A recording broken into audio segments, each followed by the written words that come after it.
Yang doain anak-anak Walid pada cepet kawin jangan. Ya, pada kawin pada berhenti Walid, pada kurang ajar. Mau kawin menyunjut sama guru Walid.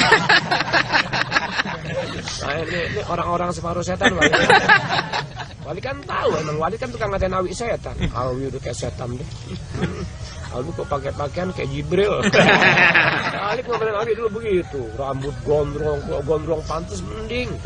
Ini gondrong udah kayak kebo mati. Ini omelan Walid Awi apalin. Ya. Pujian Walid sama Awi ingetin. Itu. Sebenarnya alhamdulillah Walid. Alhamdulillah nggak ada yang nurunin Awi nanggok tengah malam.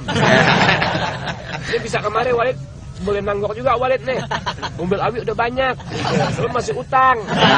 Lain ya, kalau Awi udah lunas, anak-anak mau ngutang terserah. Ini nggak bisa dipercaya Walid nih. Nggak bisa dipercaya nih. Ini juga sebagian pada kredit Walid. Termasuk marinir tuh pada kredit. Doain Walid ya. Bismillahirrahmanirrahim. Coba. Doain bulan puasa ayo umroh lagi. Amin. Doain Walid. Kalau Walid tanya, dari mana duit banyak banget? Walid jangan kayak tanya. Kan dulu dia ngaku biasa itu. Pokoknya kemana kayak Walid? Awi pasti bisa mampu beli apaan jadi. Itu, pokoknya asal doain anak-anak biar pada mantap. Aku pada berhenti, mobil ketarik Walid.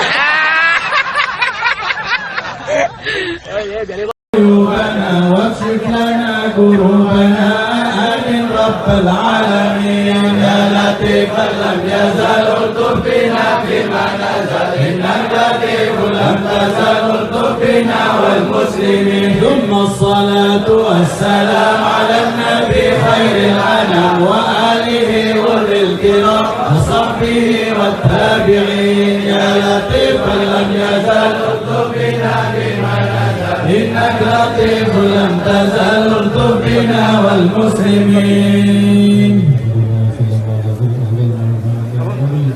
لا إله إلا الله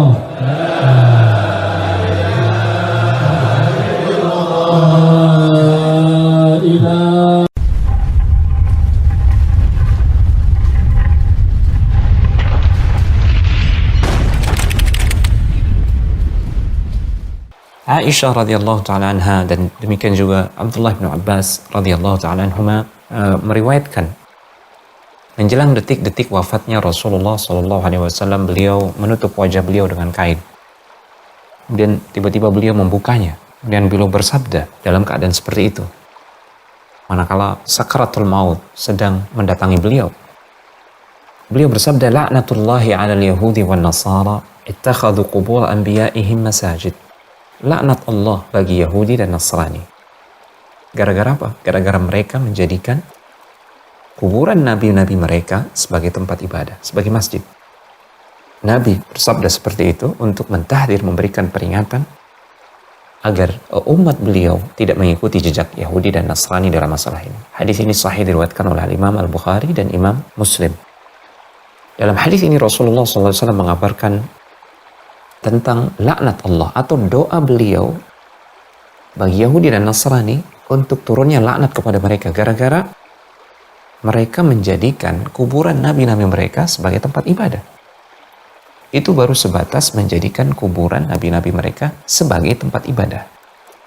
Maka apalagi dengan orang-orang yang langsung beribadah kepada nabi-nabi mereka atau kepada orang-orang soleh mereka. Na'udzubillah.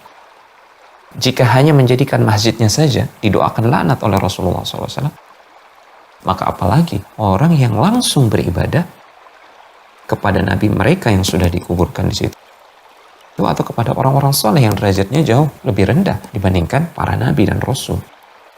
Tentu ini lebih dimurkai oleh Allah Subhanahu wa taala dan lebih dibenci oleh Rasulullah sallallahu alaihi wasallam.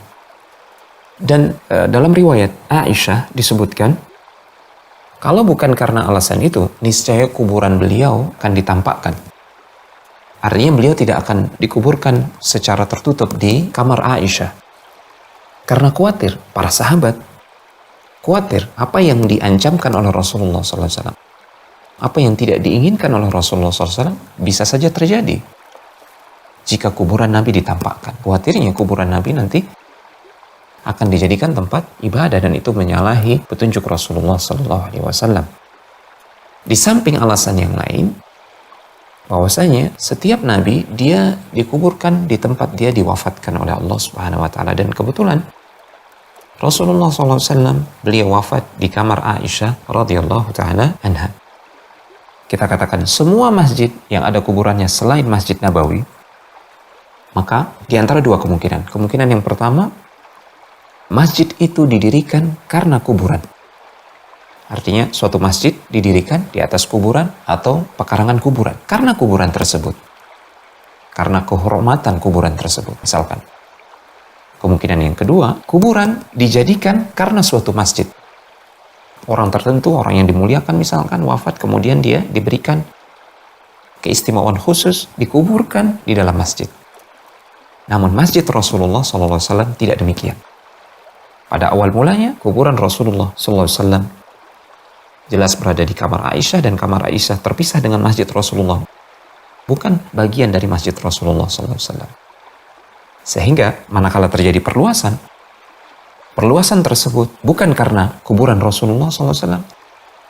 Dan kuburan Rasulullah SAW tidaklah dimasukkan ke dalam Masjid Nabawi. Ini diantara perbedaan Masjid Nabawi dengan masjid-masjid yang lain yang ada kuburannya. Kalaupun kita menganggap kuburan Rasulullah SAW berada di dalam Masjid Nabawi.